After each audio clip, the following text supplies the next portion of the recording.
Saber Direito desta semana, o tema é Direito Administrativo Concorrencial. Conheça o regime normativo das contratações públicas, o alcance subjetivo do dever de licitar, o planejamento da licitação e os contratos administrativos. As aulas são com o professor Vitor Amorim.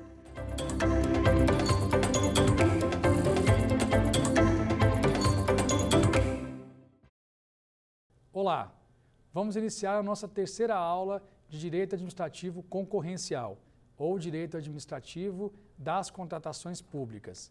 Nesta aula, vamos dar sequência acerca do dever constitucional de licitar, falando especificamente dentro de uma perspectiva subjetiva daqueles que estão obrigados a realizar licitação, ou obrigados a observarem essa regra constitucional quanto ao dever de licitar. Também falaremos sobre a estrutura básica do procedimento licitatório de acordo com as principais leis que regem a matéria, como a Lei 8.666 de 93 e a Lei 10.520 de 2002. E também falaremos sobre o chamado regime jurídico especial ou específico das empresas estatais, instituído pela Lei 13.303 de 2016. E, por fim, abordaremos ainda, em linhas gerais, o sistema de registro de preços, cada vez mais utilizado e muito importante nas contratações públicas brasileiras. Bem, a Constituição, como bem sabemos, determina como uma regra geral que toda contratação pública deve ser antecedida de uma licitação. Claro que, como a própria Constituição bem assevera, existem exceções, que nós chamamos de contratação direta, justamente pelo fato de não ser realizada uma licitação antecedente ao contrato. Então, você contrata diretamente. São as situações específicas de dispensa e de inexigibilidade da licitação. Mas, o que nos interessa nesse momento é avaliar, afinal, quem está obrigado a licitar? Para responder essa pergunta, nós precisamos entender a lógica da estrutura subjetiva da administração brasileira. Temos que, basicamente, dois grupos. A administração direta, dentro de uma lógica de desconcentração da atividade administrativa a partir da criação de órgãos que não detêm personalidade jurídica própria, e temos a administração pública indireta, dentro de uma lógica de descentralização das atividades administrativas, das competências, das prerrogativas, das responsabilidades jurídicas e políticas. E aí, essa administração pública indireta é formada por entes que detêm, sim, personalidade jurídica própria. Então, são pessoas jurídicas propriamente falando. Mas se dividem em diversos grupos. Basicamente, nós temos aquelas pessoas jurídicas de direito público, mas que compõem a administração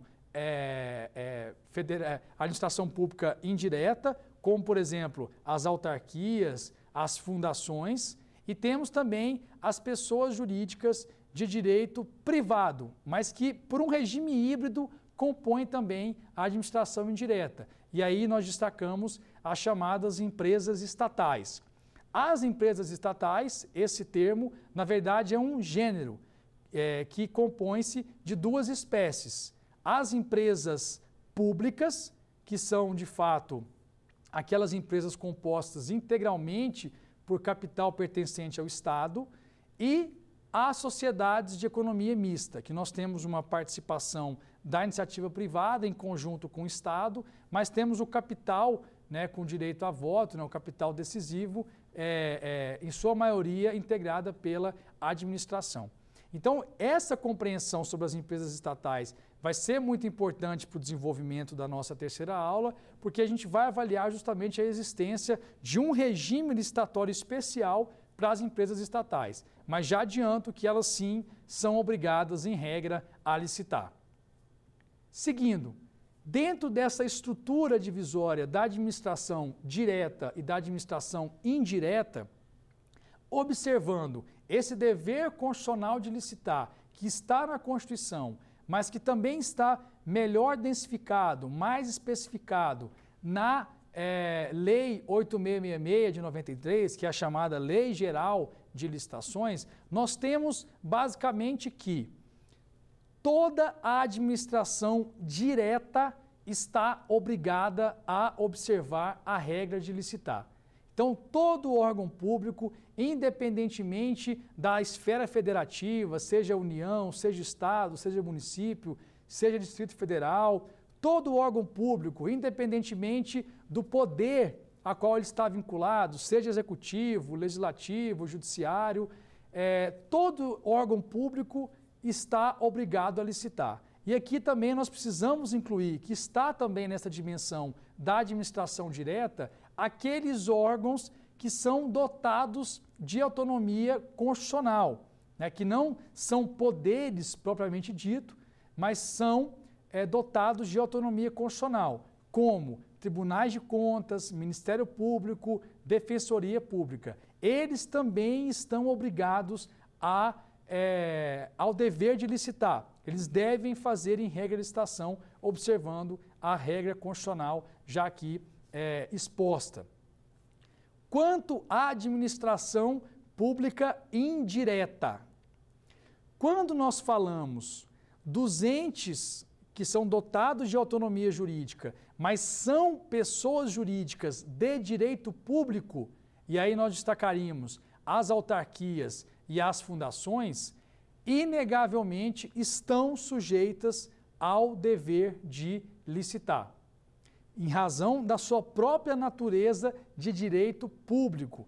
E aqui nós poderíamos acrescentar também, de acordo com o que está exposto na própria Lei 8666, dos chamados fundos especiais, que na verdade são fundos orçamentários, mas que ostentam uma espécie de natureza autárquica. E aqui eu destacaria, por exemplo, o Fundo Nacional de Saúde, o Fundo Nacional de Educação Básica, ou seja, são unidades orçamentárias, mas têm personalidade jurídica própria, de direito público, consequentemente estariam vinculados à regra do dever de licitar. Lembrando que, quando nós utilizamos essa terminologia autarquia, num sentido mais geral, é importante trazermos também algumas espécies para compreendermos exatamente a extensão subjetiva desse dever de licitar. Porque são autarquias, dentro da lógica constitucional brasileira, as chamadas agências reguladoras, por exemplo, são autarquias, como também são autarquias aqueles conselhos profissionais ou aquelas entidades de fiscalização profissional, né, como o CONFEA, como o Conselho Federal de Medicina, são realmente considerados como autarquias especiais, também ostentam essa natureza de direito público, consequentemente estão vinculadas às regras de licitar. Aqui é importante nós fazermos um parênteses, fazermos uma observação quando falamos dessa obrigatoriedade de licitar por parte dos conselhos federais. Essa observação se dá, a bem da verdade, pela compreensão que o Supremo Tribunal Federal tem acerca da Ordem dos Advogados do Brasil.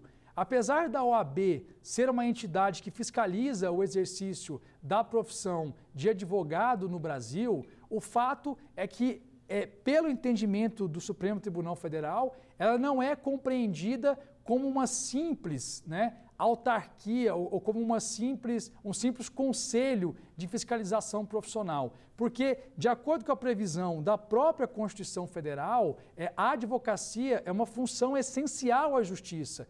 Consequentemente, a OAB, que é a entidade que realiza a fiscalização desse exercício da advocacia, mas que, acima de tudo, faz uma defesa das prerrogativas dos advogados, a OAB ela é considerada pelo Supremo Tribunal Federal como um serviço público essencial. Tanto que o Supremo entende que essa posição da OAB, dentro dessa lógica administração direta e administração indireta, na verdade é uma posição sui generis, ou seja, é uma posição, na verdade, à parte. de modo que, dentro dessa lógica, a OAB para o STF não é considerada uma autarquia. Consequentemente, ela não está sujeita a esse dever constitucional de licitar e também não está sujeita, por exemplo, à fiscalização que é realizada pelo Tribunal de Contas da União. Então, nós podemos considerar, com base nesse entendimento do Supremo Tribunal Federal, que a OAB não está vinculada ao dever constitucional de licitar. Ela pode vir a licitar, ela pode vir a realizar procedimentos seletivos, né, para contratar bens, serviços, obras, sim, mas ela pode fazê-lo mais por uma espontaneidade administrativa e não em razão de uma vinculação, em razão de uma obrigatoriedade imposta pela Constituição. Então, só esse parêntese para a gente destacar que, a despeito dos conselhos profissionais serem obrigados a licitar, a OAB, por não ser considerado um conselho profissional propriamente dito, um serviço público essencial, elementar à justiça brasileira, ela não está abrangida pelo dever constitucional de licitar. Ainda prosseguindo, então, quanto às pessoas jurídicas de direito público, sejam, né, da administração direta, onde na verdade nós temos órgãos que não ostentam personalidade jurídica própria, e em relação à administração indireta, autarquias e fundações, nós temos que é inegável o dever jurídico de licitar. E mais, tanto a administração direta, quanto autarquias, quanto fundações, não só estão vinculadas ao dever constitucional de licitar, como também elas estão abrangidas e vinculadas às leis gerais editadas pela União acerca de licitações de contratos, especificamente a Lei 8.666 de 93 e a Lei 10.520 de 2002, que trata da modalidade pregão. Então, esses órgãos, né, da administração direta, autarquias e fundações, têm que observar o dever constitucional de licitar, como também são regidos pela Lei 8.666 e pela Lei 10.520. Então, esse é um ponto muito importante que realça não só a vinculação, mas como também qual é o regime jurídico que deve ser observado por essas entidades, por esses órgãos, na realização dos seus procedimentos de contratação. E aprofundando a nossa análise sobre a extensão subjetiva do dever de licitar, passamos então para aquelas entidades que compõem a administração indireta, mas que têm personalidade jurídica de direito privado. E aqui também merece realce a figura das empresas estatais, porque a Constituição brasileira, no seu artigo 171, ela prevê a existência de um regime jurídico próprio das empresas estatais que vai dispor sobre uma série de matérias, mas inclusive sobre licitações e contratos. Ou seja, então, a partir do advento desse regime jurídico, desse estatuto jurídico das empresas estatais, nós teremos uma regulamentação própria para a realização das contratações dessas empresas estatais. Até 2016, nós não tínhamos esse estatuto jurídico, de modo que, por ausência do estatuto jurídico, se tinha um entendimento de que as estatais estariam vinculadas às disposições da Lei 8.666. Mas a partir de 2016, com a edição da Lei 13.303, passou-se a ter, de fato, o chamado Estatuto Jurídico das Empresas Estatais.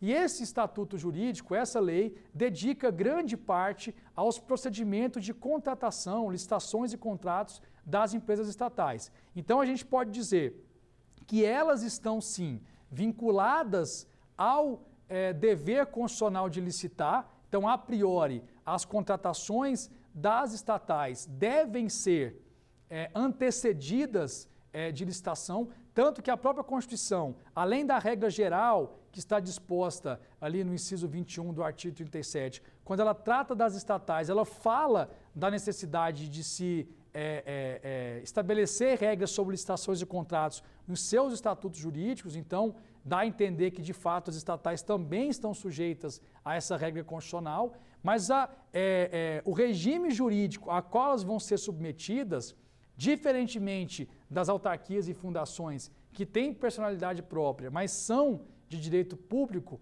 as estatais estão sujeitas ao regime próprio, que é o regime da Lei 13.303. E aqui tem uma observação muito importante sobre a incidência dessa regra de licitar para as estatais. Já bem antes do próprio advento da Lei 13.303, havia, em relação a essa posição das empresas estatais, ou seja, de serem empresas que têm uma participação do Estado, 100% no caso das empresas públicas e a maioria no caso das empresas, das sociedades de economia mista, mas por elas atuarem em regime concorrencial, por elas atuarem no mercado, se eu impusesse a elas a regra absoluta do dever de licitar, muitas vezes elas não teriam a mesma condição de competir com o mercado privado. Então, em razão disso, passou-se a desenvolver uma certa compreensão, e o que foi positivado na própria Lei 13.303, que é de distinguir entre as atividades meio e as atividades fim dessas empresas estatais. De modo que, para as atividades fim, ou seja, para aquelas atividades que justificam a própria criação e atuação das empresas estatais no mercado, elas não precisariam fazer licitação. Mas, para as atividades meio, que não tem essa vinculação direta com a atividade essencial das empresas estatais, aí sim, elas precisariam fazer licitação. Então, um exemplo para ficar bem claro, imaginemos, por exemplo, os próprios Correios. Os Correios prestam diversos serviços que são serviços, inclusive, sujeitos a uma concorrência. Prestam serviços monopolizados, mas prestam também serviços que estão sob regime de concorrência. Para esses serviços, por exemplo, distribuição de encomendas e tudo mais, ela não precisa fazer licitação, porque ela está concorrendo no mercado com outros atores. Então, não justificaria fazer licitação para a sua atividade fim. Por outro lado, na atividade meio, que pode dar suporte para a execução da atividade fim, mas é uma atividade meio, aí sim, os Correios teriam que fazer licitação. Exemplo, para construir uma nova sede, para fazer aquisição, por exemplo, de algum insumo para o seu pessoal administrativo. Então, nesses casos, o Correio precisaria fazer licitação. Por quê? Porque é atividade meio e não atividade fim. Então, essa lógica de distinção em relação às estatais quanto ao alcance do dever constitucional de licitar foi positivada também na Lei 13.303 de 2016, o que de fato traz mais segurança jurídica na interpretação quanto à observância dessa regra. E por fim, ainda fazendo a compreensão em relação a essas entidades da administração indireta, muitos situam o chamado terceiro setor na administração indireta, que podemos exemplificar com o chamado Sistema S. Então, SEBRAE, SENAC, SESI, SENAT, são, na verdade, pessoas jurídicas de direito privado, mas que recebem recursos de natureza pública, oriundas de contribuições, etc. Se reconhece que esse terceiro setor está abrangido pela regra do dever de licitar. Então, quando vai realizar as suas contratações, tem que fazer licitação previamente, mas o regime licitatório, esse é um ponto de destaque, o regime licitatório não é aquele geral da Lei 8.666, da Lei 10.520, ou então também da Lei das Estatais, que é muito próprio apenas para as empresas estatais. O regime do terceiro setor é um regime muitas vezes próprio. SESC, SENAT, SENAC criam regulamentos próprios de licitações e contratos, mas devem observar os princípios da administração pública. Então, pelo menos observar legalidade, impessoalidade, moralidade, publicidade e eficiência, e também os princípios setoriais, vinculação ao ato convocatório e julgamento objetivo. Agora, as condições operacionais de fato do regime licitatório contratual não precisam ser aqueles da Lei 8.666. São aqueles que estão estabelecidos nos seus regulamentos próprios, mas desde que observe esses princípios da administração. Então, nós observamos a amplitude desse dever constitucional de licitar, que inclusive pode até atingir também entidades privadas que recebem, em determinados contextos e situações, recebem recursos públicos para atendimento a finalidades sociais ou de interesse público, como, por exemplo, as chamadas OCIPs, né, Organizações Sociais para Atendimento do Interesse Público, ou as organizações sociais, elas devem, na aplicação dos recursos públicos recebidos nessa condição, realizar processos de seleção pública que, na verdade, são processos licitatórios. Também não precisam observar exatamente a Lei 8.666, mas têm que observar nesses procedimentos os princípios da administração pública. Então, na verdade, além do fato de envolver a própria natureza jurídica dessas entidades, então, a administração direta, sempre observar a regra do dever de licitar, autarquias, fundações, fundos especiais, também observar a regra do dever de licitar vinculados ao regime da Lei 8.666. As empresas estatais, com seu regime próprio, porque tem um caráter híbrido. O terceiro setor, também por receber recursos públicos. E a iniciativa privada, quando recebe recursos públicos para atendimento de determinadas finalidades, também devem realizar procedimentos de seleção públicas baseados nos princípios da administração. Então, a gente observa que para a extensão subjetiva do dever de licitar, nós vamos analisar tanto a personalidade jurídica, dentro dessa estrutura, administração direta e indireta, como também a origem do recurso investido. Se é recurso público, independentemente da natureza do ente que está aplicando, estará sujeito ao dever constitucional de licitar. Agora, o regime a ser observado, aí sim, vai depender da natureza jurídica desta entidade que está aplicando o recurso público. Se for administração direta, autarquia, fundação, fundo especial, Lei 8.666. Se for empresa estatal, Lei 13.303. Se for terceiro setor, regulamento próprio que observe os princípios da administração pública. E se for iniciativa privada, ONGs, OS, OCIPs, que recebam recursos públicos, na aplicação desses recursos públicos, tem que utilizar um processo seletivo que observe também os princípios da administração pública. Então, basicamente, é essa construção que nós temos quando falamos do alcance subjetivo do dever constitucional de licitar. Seguindo, quando nós também observamos esse procedimento de realização da licitação, constatamos que a variação acerca do procedimento vai depender muito do regime jurídico que vincula esses procedimentos. Então, nós temos, como uma maneira geral, a Lei 8.666 e a Lei 10.520 trabalhando com uma lógica de modalidade de licitação. A Lei 8.666 traz 5 modalidades licitatórias: concorrência, tomada de preços, convite, leilão e concurso.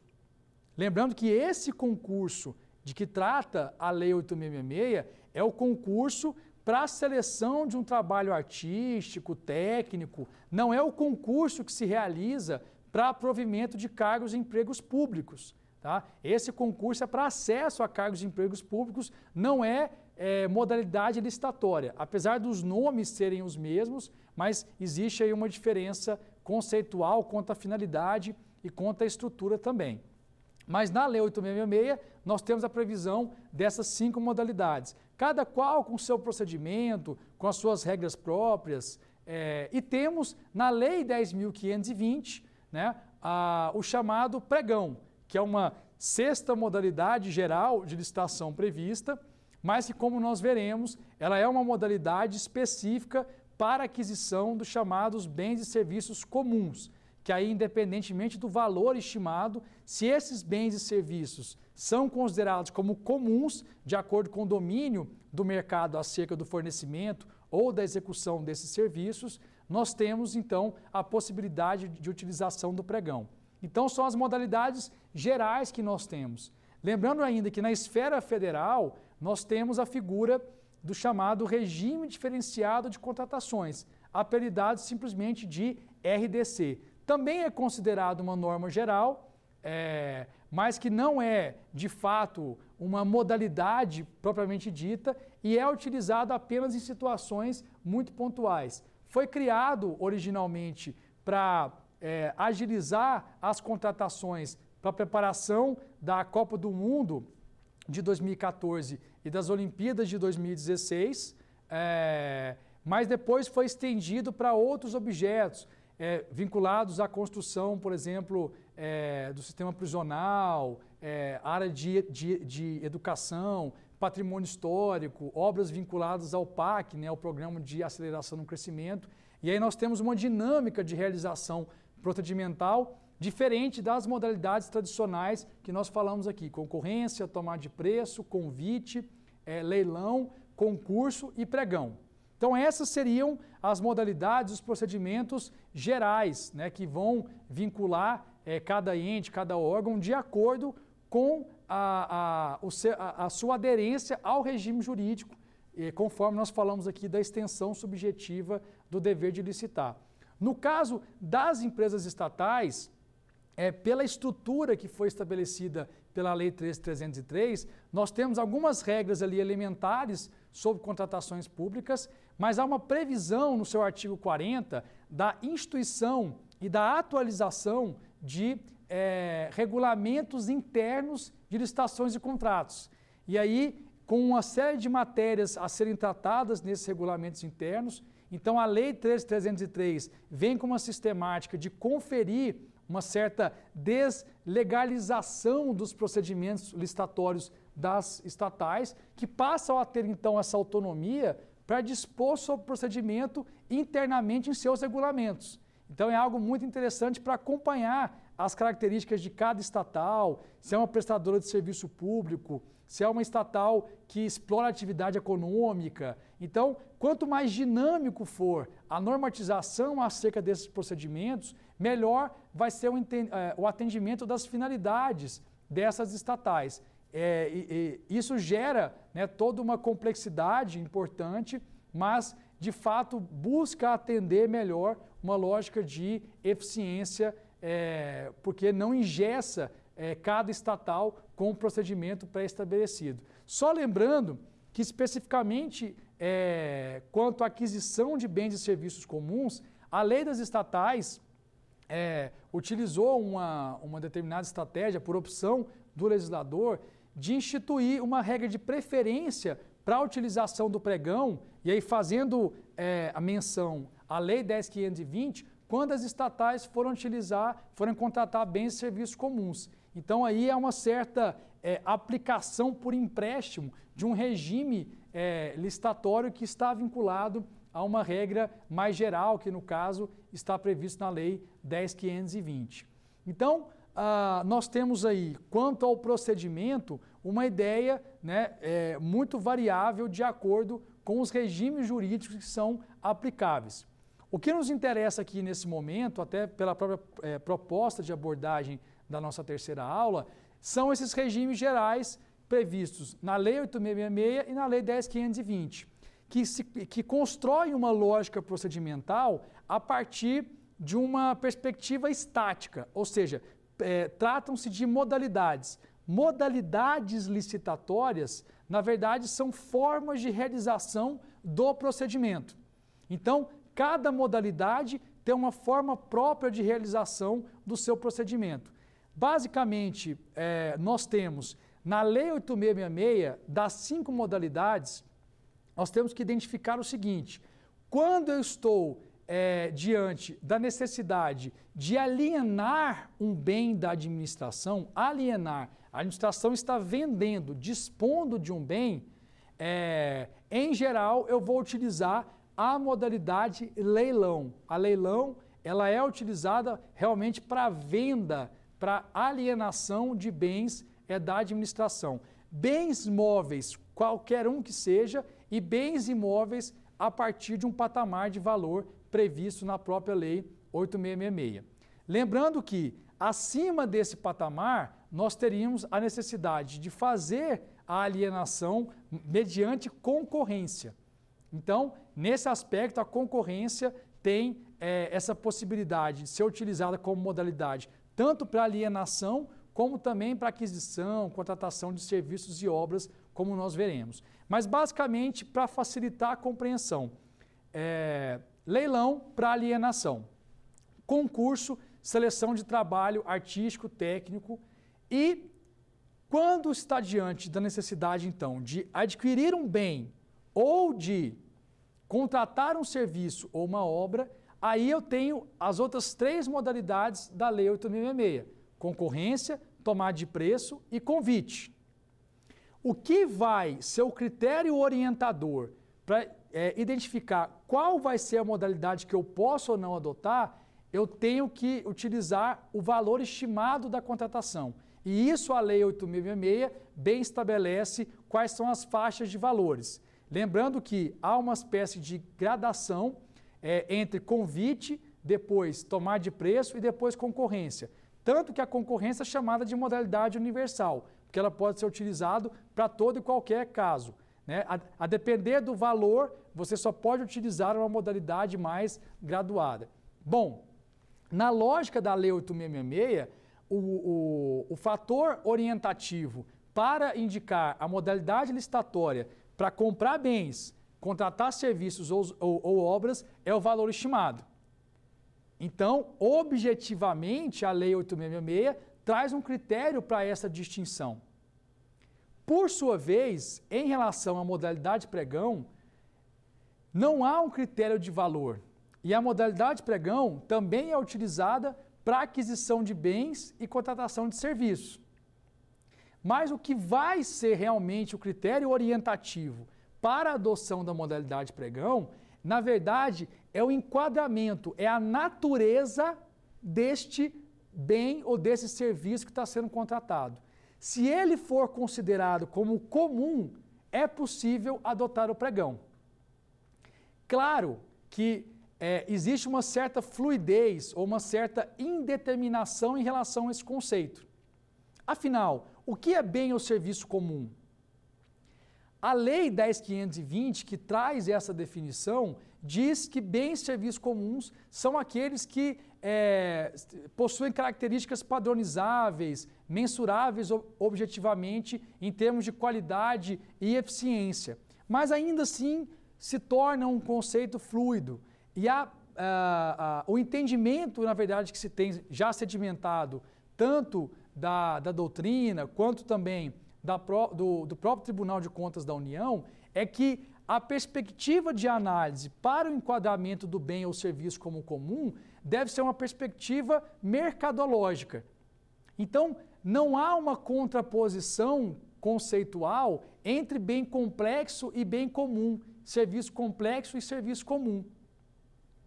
O que existe, na verdade, é a existência de um domínio ou não das características de fornecimento e execução do serviço pelo mercado relevante. Ou seja, se eu tenho um mercado que é capaz de atender aquela necessidade da administração e compreender em termos objetivos, padronizáveis, a forma de execução desse objeto, eu tenho esse serviço ou esse bem como comum.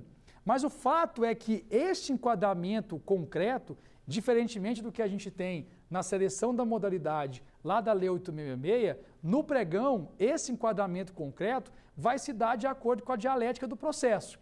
Então, esta discussão tem que ser colocada na fase de planejamento da licitação. Quando hoje, diante do advento da modalidade pregão, quando hoje eu estou diante da aquisição de um bem ou da contratação do serviço, uma das perguntas necessárias que eu preciso fazer na minha fase de planejamento é exatamente essa. O bem ou serviço pode ser enquadrado como comum? Essa pergunta tem que ser respondida. na fase de planejamento. Eu ainda não sei, eventualmente, que rumo tomar. Se eu vou utilizar concorrência, convite, tomada de preço. Mas se eu entendo que o bem ou serviço é considerado como comum, e claro que muitas vezes isso perpassa por um juízo técnico, eu abro o caminho do pregão. E aqui tem um outro ponto que a gente merece realçar. Por mais que a Lei 10.520 não traga de maneira expressa que, diante do enquadramento do bem ou do serviço como comum, é obrigatória a modalidade de pregão, o fato é que, dada a eficiência dessa modalidade, quando comparada àquelas da Lei 8.666, torna-se praticamente uma imposição diante do enquadramento como bem ou serviço comum, é utilizar o pregão. E isso já é um entendimento sedimentado dos tribunais de contas, em especial do Tribunal de Contas da União. E mais, os entes federativos, em especial a própria União, já em diversos decretos do Poder Executivo, aí eu poderia destacar aqui o Decreto 5.450 de 2005, o Decreto 5.504 também de 2005, ambos revogados pelo atual regulamento do pregão eletrônico, que é o Decreto 10.024 de 2019, eles determinavam que, sendo comum o bem ou serviço, tem que utilizar o pregão. Só não vai utilizar quando conseguir justificar no processo. Então, há esse comando. É por isso que essa pergunta tem que ser feita na fase de planejamento. Porque se você responde que o seu bem ou serviço é enquadrado como comum, muito provavelmente você já vai encaminhar para a utilização do pregão, que é a modalidade mais dinâmica, é a modalidade mais eficiente. E, por fim, não há limitação de valor estimado para utilizar o pregão. Se eu tiver diante, por exemplo, da aquisição de 1 milhão de impressoras, porque o governo federal resolveu fazer uma compra conjunta para todos os órgãos federais do Brasil todo, por mais que meu valor estimado dê, por exemplo, 1 bilhão de reais, 2 bilhões de reais, eu, ainda assim, se esse bem for enquadrado como comum, vou poder utilizar o pregão.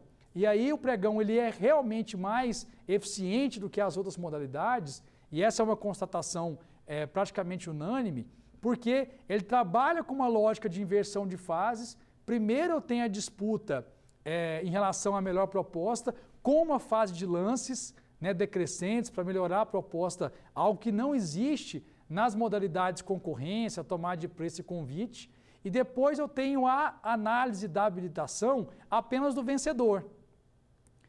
Ora, se comparado com a lógica procedimental das outras modalidades, é flagrante que realmente o pregão é mais eficiente. É exatamente por isso que os tribunais de contas têm essa espécie de presunção de que, quando comparado com as modalidades da Lei 8.666, o pregão ele é muito mais eficiente e logo deve ser, então, preferível em detrimento dessas outras modalidades. Então, esse é um ponto que merece todo esse destaque.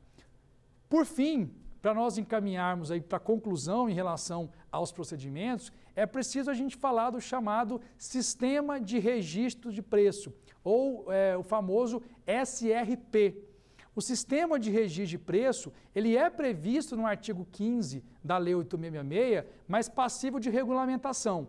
Essa regulamentação de segundo nível pode ser feita por qualquer ente federativo, também observando aquela mesma lógica de autonomia dos poderes.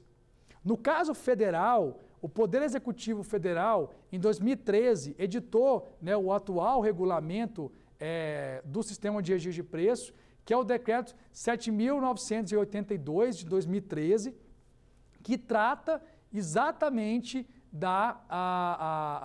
desse procedimento, que é um pouco diferenciado e é muito interessante para a lógica administrativa. E aqui eu preciso, mais uma vez, destacar: o sistema de registro de preço, ele é considerado um procedimento auxiliar. Ele não é uma modalidade de licitação.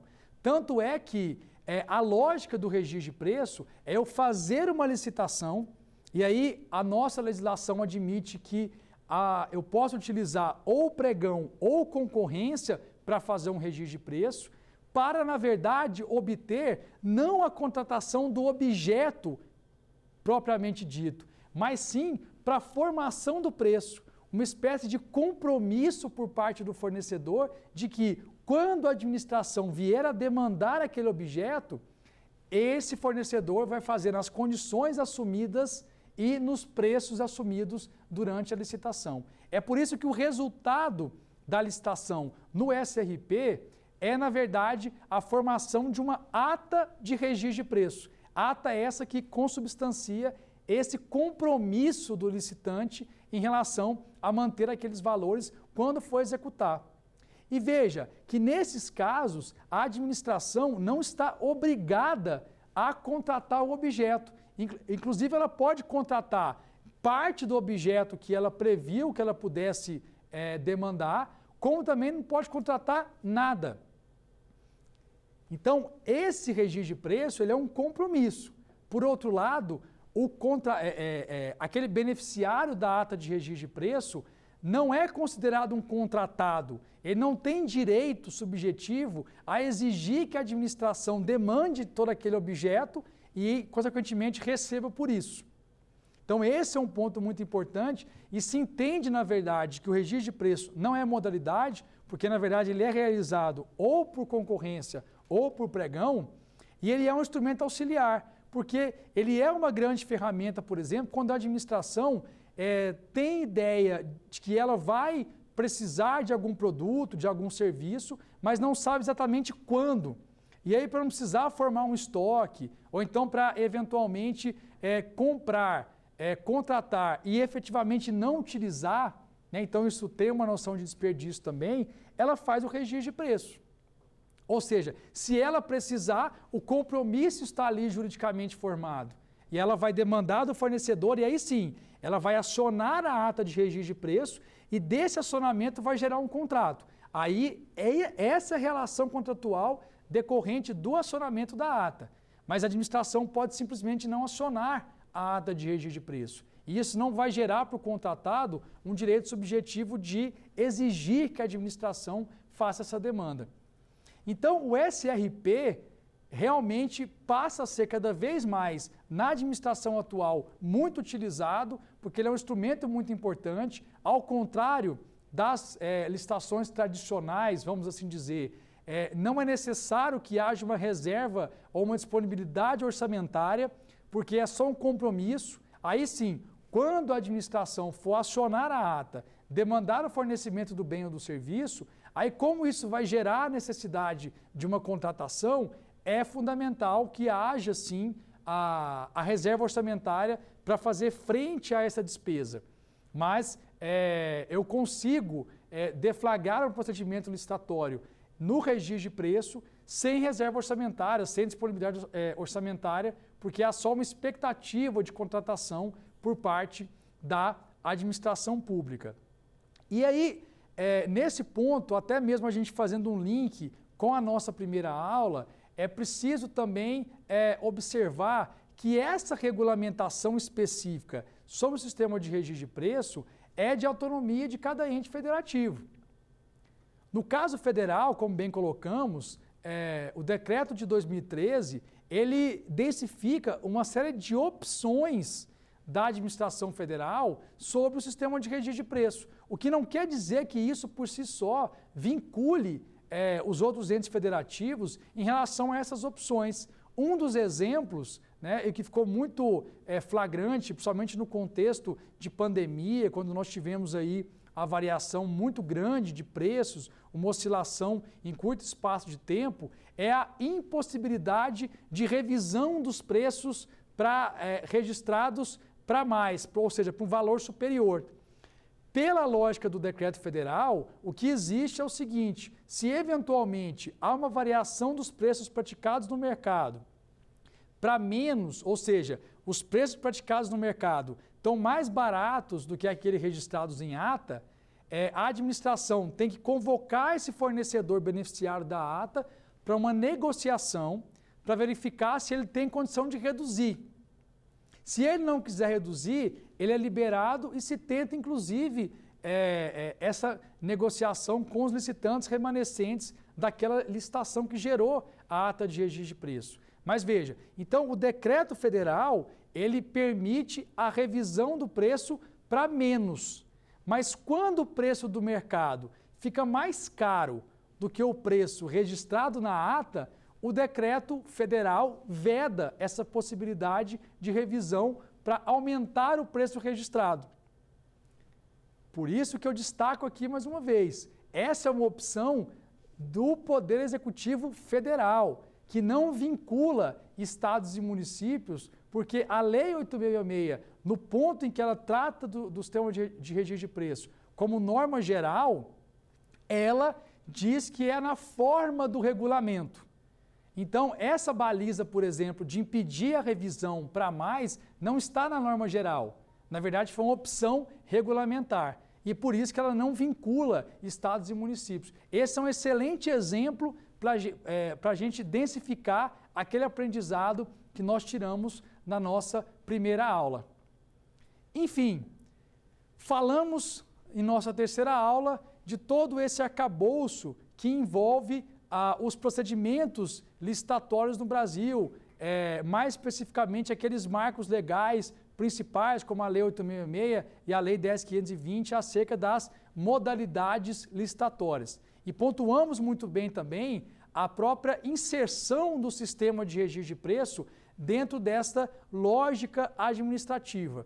E destacando que o sistema de registro de preço não é uma modalidade licitatória, ele é um procedimento auxiliar que cada vez mais é demandado pela administração pública brasileira e se torna um importante instrumento de planejamento das nossas contratações públicas. Vamos agora para a resolução do nosso quiz referente à terceira aula sobre direito administrativo concorrencial ou direito administrativo das contratações públicas. Vamos à resolução da nossa primeira questão objetiva.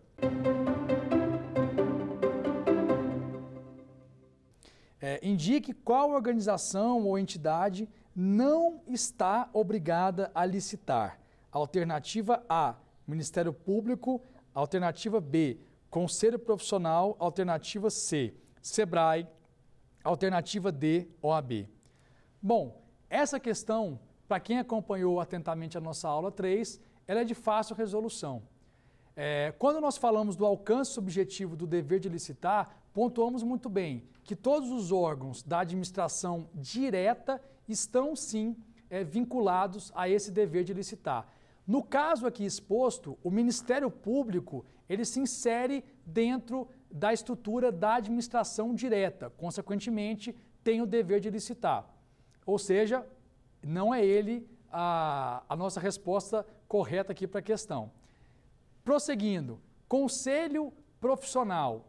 Vimos também que o Conselho Profissional ele é uma espécie de autarquia especial, portanto, integra a administração indireta e detém personalidade jurídica de direito público. Então, logicamente, deve ser sim vinculado a esse dever constitucional de licitar, inclusive regido pela lógica da Lei 8.666. Prosseguindo, SEBRAE. O SEBRAE integra o chamado Sistema S, que na compreensão da estruturação da administração indireta é o chamado terceiro setor. Vimos que o terceiro setor está sim abrangido pelo dever constitucional de licitar, não no regime da Lei 8.666 ou da Lei 10.520, mas sim através do seu regulamento próprio, mas que seja constituído a partir dos princípios da administração pública que estão estabelecidos na Constituição Federal. Bom, por fim, nós temos a OAB.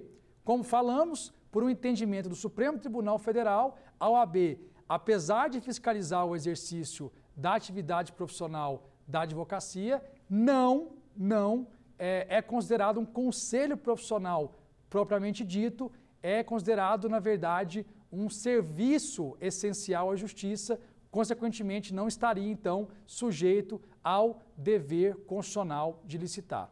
Portanto, diante dessa análise, entendemos praticamente que a linha D é que deve ser marcada, ou seja, a OAB não está sujeita ao dever constitucional de licitar. Questão número 2.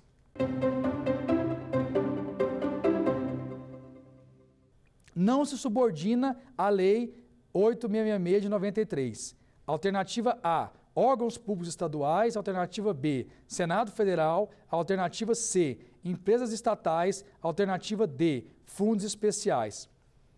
Questão interessantíssima e passa mais uma vez por um dos pressupostos que nós trabalhamos. A Lei 8.666, como uma norma geral de licitações, ela vincula, né, quanto à estrutura do seu regime jurídico, ela vincula a administração direta em todos os níveis federativos. Então aqui está contemplado o Senado Federal, órgãos estaduais e também vincula as autarquias e fundações. Vincula as autarquias e fundações por ostentarem personalidade jurídica de direito público. Por sua vez, as empresas estatais têm um regime jurídico próprio, inclusive quanto às licitações e contratos. Logo, elas não estão vinculadas ao regramento da Lei 8.666. Elas têm que fazer a licitação para suas atividades meio, mas estão sujeitas ao regime da Lei 13.303 de 2016. Então, por fim, nos resta aí observar a alternativa D, os chamados fundos especiais. Como falamos, os fundos especiais são uma espécie de organização orçamentária, unidades orçamentárias, como o Fundo Nacional de Saúde, Fundo Nacional de Desenvolvimento da Educação, e estão, sim, por expressa previsão da Lei 8.666, vinculadas ao seu regime licitatório. Diante desse quadro, a alternativa que deve ser assinalada é a alternativa C, uma vez que as empresas estatais não estão vinculadas à Lei 8.666 por terem um regime jurídico próprio, no caso, a Lei 13.303. E aí vamos para a nossa terceira questão. Não é modalidade de licitação. A, tomada de preço. B, pregão. C, leilão. D, sistema de registro de preço. Bom, para quem assistiu nossa terceira aula, fica muito fácil. Nós observamos que, apesar de toda a sua relevância, o sistema de registro de preço não é uma modalidade licitatória. O sistema de registro de preço, ele é um procedimento auxiliar. Modalidade licitatória, mais uma vez, dentro de uma compreensão estanque, né, uma compreensão estática, são aquelas previstas na Lei 8.666, concorrência, tomada de preço, convite, leilão e concurso, e aquela prevista na Lei 10.520, que é o chamado pregão, que no seu caso admite duas formas de realização distintas, a forma presencial e a forma eletrônica. Sistema de registro de preço, procedimento auxiliar, pode ser realizado por duas modalidades, concorrência e pregão, mas ainda assim não é uma modalidade. Por isso, deve ser assinalada como alternativa da questão número 3.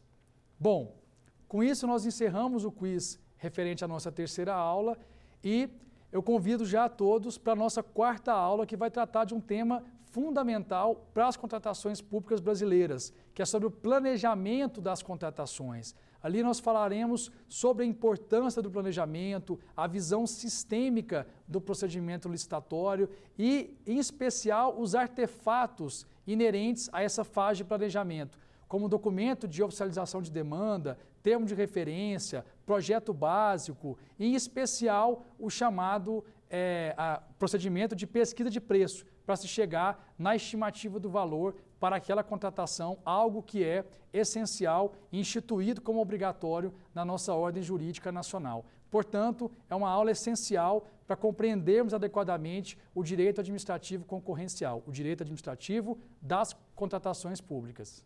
E assim encerramos e nos vemos na próxima aula para estudar ainda mais sobre essas questões importantíssimas do direito administrativo concorrencial. É sempre um grande prazer tratar desse assunto e, de certa maneira, colaborar com a melhoria das contratações públicas brasileiras. Até mais!